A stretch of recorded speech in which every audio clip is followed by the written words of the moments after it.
Na kérem szépen. Hát itt a takarónájlonokon látszik, hogy azért van egy kis szél. Azért is vártam meg ezt a napot, hogy megint csak meg tudjam mutatni, hogy szélben gyakorold a tűzgyújtást. Mintha nem otthon lennél. És ide pakoltam egy pár fát szélfogónak, ugye ezt kint az erdőben is meg tudod csinálni.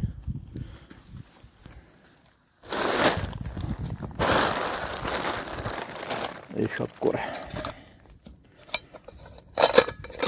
ugye kell nekünk egy konzerves doboz, esetleg ilyen 80-90%-os, ez egy fokkal jobb. Aztán van ugye reszelék, tartalék, és ugye a darabokról se feledkezz meg. Ez fogja tartani a meggyújtott tüzet, a galjakat ezzel fogod tudni meggyújtani. Tehát a szélfogó fontossága kinn a természetben. Mint ahogy mondtam, csak ismételni tudom magam, tűzgyújtás szempontjából kinn a természetben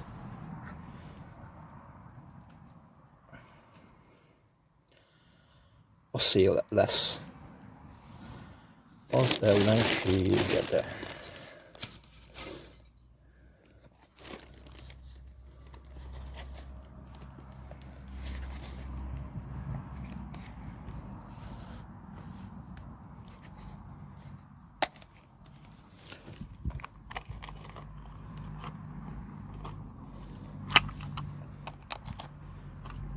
Tehát ezeket ne sajnáld gyakorlásképpen sem elhasználni.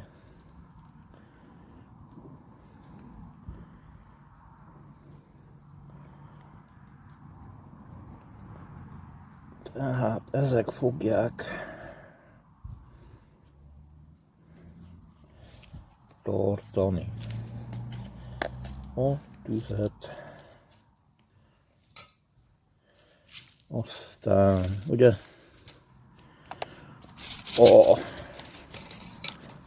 hogyha ugye most itt szélcsend van, mert a fal lefogja, és ha jól meg sikerül építeni, akkor elég jól szélcsendet tudsz csinálni. De ha van egy kis szél, akkor használd ugye a konzerves dobozt, vagy bármi hasonlót, és ide rakjál be valamit, amivel ki tudod húzni. Ugye, arra már nyilván rájöttél. És akkor egy kis indító. Hopp. Amikor szél van, nyugodtan rakhatsz többet. Ez itt egy jó minőségű.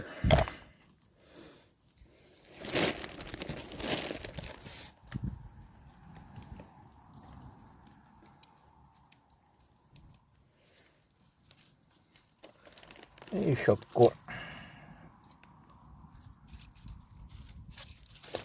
hoppá.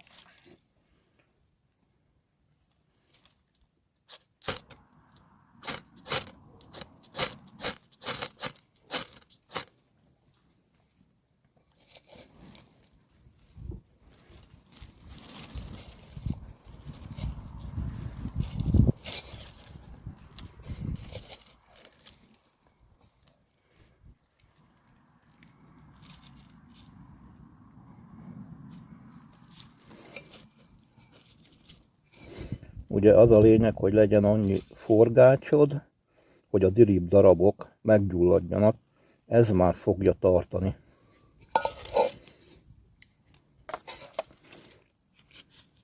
olyan mértékben, hogy a gajjakat és az ágakat rá fogod tudni.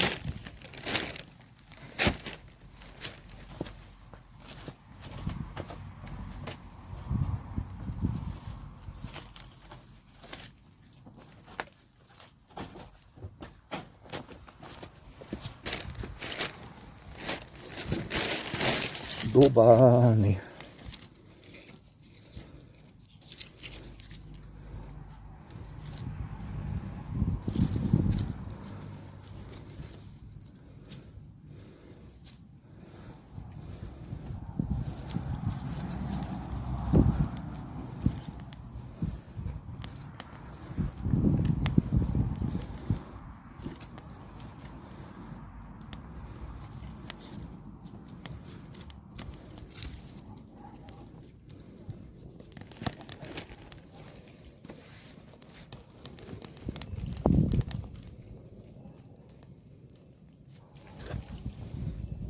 Tehát azok a gyantás darabok fogják tartani a tüzedet szélben, és fogod tudni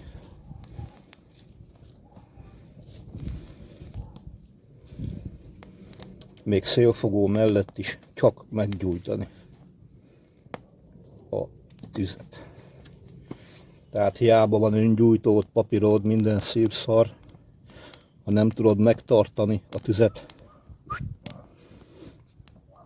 ezért jó.